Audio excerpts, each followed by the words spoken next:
Welcome back to Racing Across America. Thursday morning, I'm Seth Merrill. Tuesday morning, I'm Seth Merrill. Thanks for joining. If it's Thursday morning, I wouldn't be here. I'd be home getting ready for turkey, but it is Tuesday morning. As I say, typically in this spot, Michael Chamberlain from Turf Paradise. He's a little under the weather. We'll catch up with him next week, but that gave us a great opportunity to go back and review some of those Breeder Crown races from Friday and Saturday at the Meadowlands, and we'll do it with Dean Towers. He writes the Pull the Pocket blog, and really one of the bloggers out there still very active on the blog, covering a lot of harness racing topics and just racing topics in general. And again, he's a contributor to the Horse Players Monthly magazine as well. Good morning, Dean. Hi, Seth. Happy to have you on board. And before we get to the harness racing, I do want to touch on, and if folks go over to Equidaily, they can find a link to it in and amongst those Breeders' Crown. And later today, I'll probably just put a distinct link. The Horse Players Monthly magazine online just came out within the past week. There's a lot of great coverage, great post-Breeders' Cup coverage. There was some preview of the Breeders' Crown races as well, so covering both the sulky and the flat side. And Dean, I wanted to touch on, you had a nice article in there called Integrity Matters, and I'm assuming the impetus was what happened at the Breeders' Cup, but it was kind of nice you pulled up an analogy with the NFL and referees there. Talk a little bit about that. Yeah, I think a lot of horse players over the years, they get mislabeled. You know, horse players, we all love the game. I think they get mislabeled by being whiners if something goes wrong or so on. Generally, it's just because we see other sports. And generally, I talked about last Thanksgiving's game with Mike Tomlin when he stepped in front of a kick returner and caused him an issue. And he knew he was doing it by stepping on the field of play. The NFL fined him $100,000. They were going to get rid of their draft picks. I mean, it was quick. It was penal. The integrity of the game was broached or breached. And Tomlin afterwards said, "Look, I shouldn't have done that. Integrity means everything with the game." And they knew they were doing it because of bettors. Pittsburgh actually didn't cover the spread, they didn't. Baltimore, the winning team, didn't cover the spread because of that play, more than likely. And I felt the same parallel. And you look at Hong Kong, where everything is done so completely on the up and up, and never anything. Everything's looked at from every angle. Everything's looked at properly. And when you see it in racing, sometimes people feel, well, this horse got bumped. Maybe he would have won. And there's hundreds of thousands of dollars on that. So it's really important to give horse players and fellow horse owners too. They ship their horse. The connections get them ready. And sometimes it feels whimsical. And that was kind of the point, that it shouldn't be whimsical. It should be more professional. Yeah, and I talked about a story. I pulled a story in here last week from one of the British newspapers where the winner of the Grand National from last April had been off since, and so making the seasonal debut. And again, over there in Europe, there's a flat season, there's a jump season, and the jump season is just kicking off. And that one ran a horrible race on the comeback. Well, it was a long shot winner of the Grand National, so this wasn't a superstar to begin with. The first race back off a long layoff, ran poorly. But the article, the subject of the article was the stewards called in the trainer and made him explain the poor performance. So not only were the stewards paying attention, but it wound up in the press. You knew what the stewards asked, why they asked it, and you heard the response of the trainer. I wish we'd see more of that over here. That's a fine example. Actually, in harness racing, a great example. There was a 1-to-9 shot 2 weeks ago, and it's the first thing I've ever seen done like this in North American harness history. Horse was 1-9, and he sat the wood, didn't try. The driver got called in saying, I didn't think the horse was good enough. The judges said, that's not good enough. You have to at least make an effort for bettors when you're 1-9. It makes people think that something shady happened. And they fined him $500 and gave him 5 days. Yeah. Never happens here. So I think the world's changing a little bit. I think we've lost handle, and I think the authorities are starting to think about these things a little bit more over here too. And as it has affected many other areas of our lives, maybe social media is playing into that as well, where the fans can now be vocal in a way that they can be heard on a day-to-day basis. So let's hope this does improve for the better. All right, let's shift our attention now to some of those really nice races. We took a look at some of them yesterday, but I want your take on some of those, and we'll add in a few other races as well. We talked with Ken Weingartner last week from the USTA about these races and said, boy, there are some really nice horses, and year-end honors are on the line, and a lot of these nice horses validated themselves and should be in line for those year-end honors with the results Friday and Saturday. First up, let's pull up the Breeders' Crown Open Mayor Final. That was from Friday night. And we are going to watch number 3, Be a Magician, get it done over number 2, Classic Martine. Classic Martine was the 6-5 favorite. Be a Magician, however, notable because this was the 2013 Horse of the Year, but it was a little bit different in 2014. Last year, 17 for 17. This year, coming into the race, only 3 for 15, but it is Be a Magician, kind of validating what she was last year, winning the Open Mayor Final, but it was a very, very contentious stretch run. And Dean, go ahead, you can talk while we watch. Oh, this was a really interesting race. Martine looked like she had a pile of horse. The driver, Tim Tetrick, was doing his best to get inside, and never did occur. There was an inquiry after the race, actually, and I'm glad they made no change. It was a redemption for Be a Magician. She's a wonderful, wonderful filly, now mare.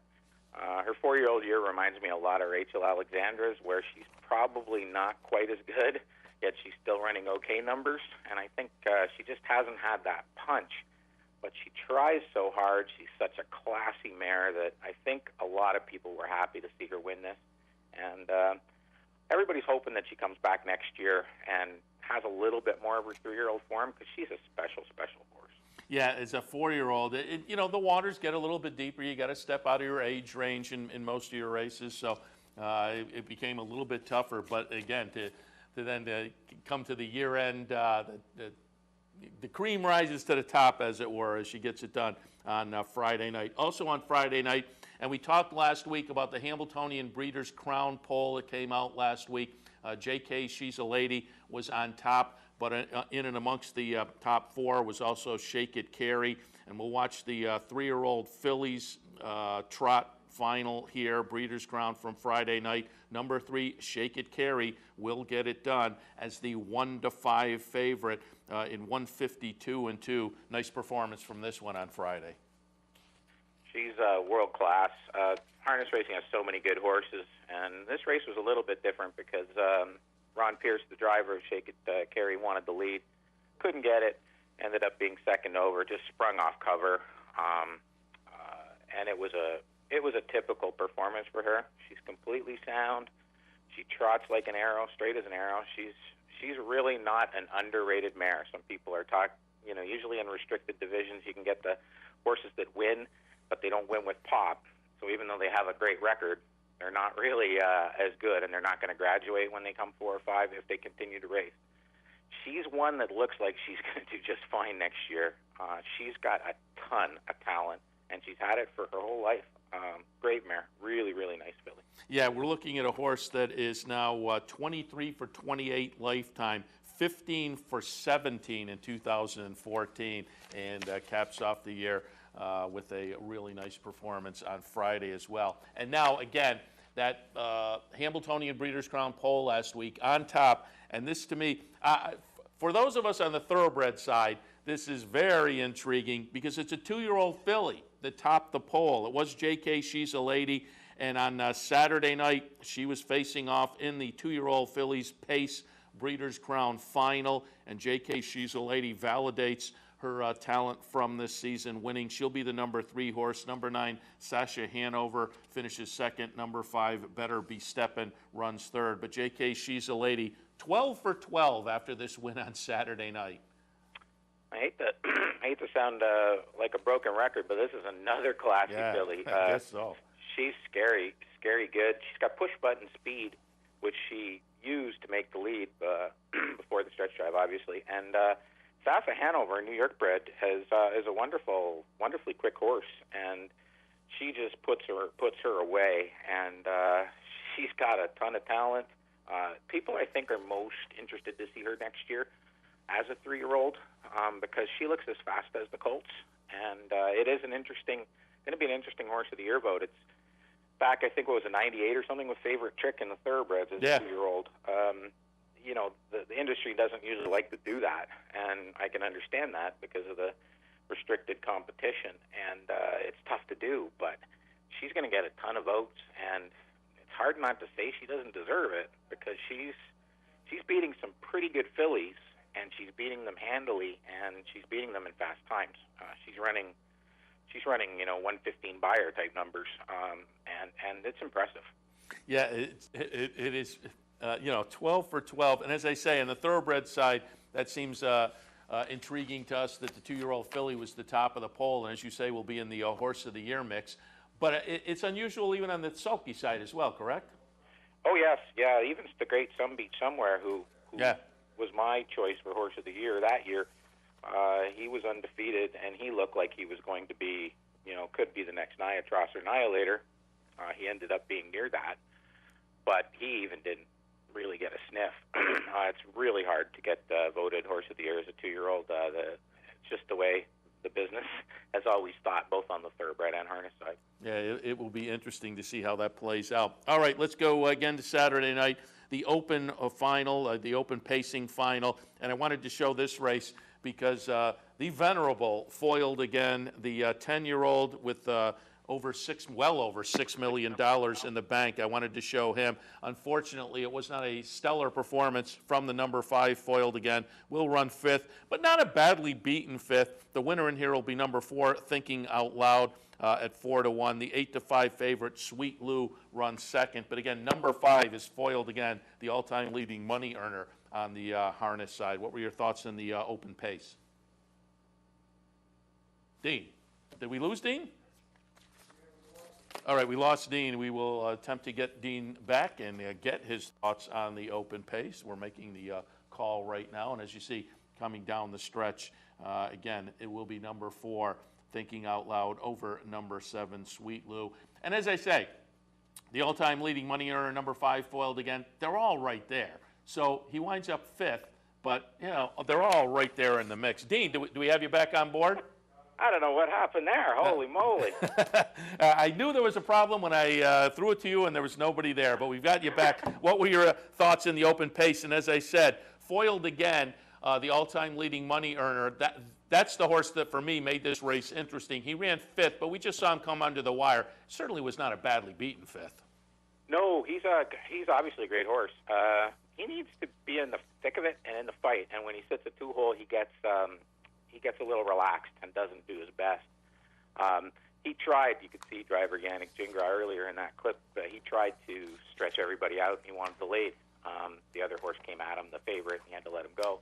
But fantastic horse again, obviously, and he just hasn't had breaks this year. He's 10 years old, and he's probably the best or one of the best horses in all of racing for aged horses, 4 and up, handicap horses. And that's just startling, and I think he's going to get some breaks next year and win some of these at 11. Yeah, it's shocking. Those kind on both sides of the game, the thoroughbred side and the harness side. Now, on our side, we don't get him still at 10, but maybe at 7 or 8 we'll get some sniffs like that. But at 10 years old, boy, foiled again, just kind of fun to watch. All right, and let's take a look now at the 3-year-old trot Breeders' Crown final from Saturday night. Wanted to show this one because Nuncio was a horse that certainly was attracting a lot of attention, was the even money favorite. Nuncio coming into this race, 11 for 16 in 2014. But the number 3, Nuncio, will run 3rd in here, and it will be number 6, Father Patrick. The second choice at 6-5, getting it done. Your thoughts in the 3-year-old trot? It's an interesting race. There was 3 trained by the same gentleman, Jim Tactor, good trotting man, that were the talk of the world, really, the harness world, throughout the year. Trixton, Nuncio, and Father Patrick. Father Patrick has always been the best. He's going to be syndicated for pretty good money. He's extremely well-bred, and he's very fast. But he got a little bit flat late in the year, and that's why Nuncio is the favorite. He beat Nuncio all the time as a 2-year-old, but as a 3-year-old, Nuncio was handling him the last couple of months, over 3-4 starts. And this was an interesting race because of the crowd, justifiably put Nuncio on top. Father Patrick's been flat, but apparently Jim Tactor made some changes on the weekend. Last weekend, he took him for a workout, a qualifier, qualified him, made a few changes, and apparently that helped. He went in 51 and change and won. It's another compelling division. It's three good horses. You know, it's California Chrome, Shared Belief, and the name escapes me, the Christophe Clement horse. Tonalist. There you go. Those three are like those three in harness racing, and it's been a great year for them. They just could never click at the same time. They were never in the same race, kind of like the Breeders' Cup Classic. California Chrome got an okay trip, the other two didn't. They didn't show up at the same spot, ever being good together, and that was kind of a shame. But Father Patrick is probably the most talented and fastest of the bunch anyway. Yeah, it was, as I say, a couple of really nice nights of racing at the new Meadowlands, which as a facility is getting some really good reviews. And they put on two nice shows Friday and Saturday, the Breeders' Crown races. We took a look at some of the highlights, some of the races that, again, certainly will have year-end implications on the harness side of the game. Dean, again, we appreciate the visit. Dean Towers, again, you can check out his writing regularly at the Pull the Pocket blog. If you type that in to Google, it'll pull it up. And also the Horse Players Monthly magazine by Hannah is out. It just came out recently, covering a lot of, again, recapping some Breeders' Cup news and whatnot. Very good piece of work as well. Dean, we appreciate the visit. Happy Thanksgiving. Or north of the border, Happy Thanksgiving has already happened. Yeah, we're done. It gets colder quicker here, so we eat turkey a little early. Very, very good. But, Dean, we appreciate the visit. We'll talk to you again.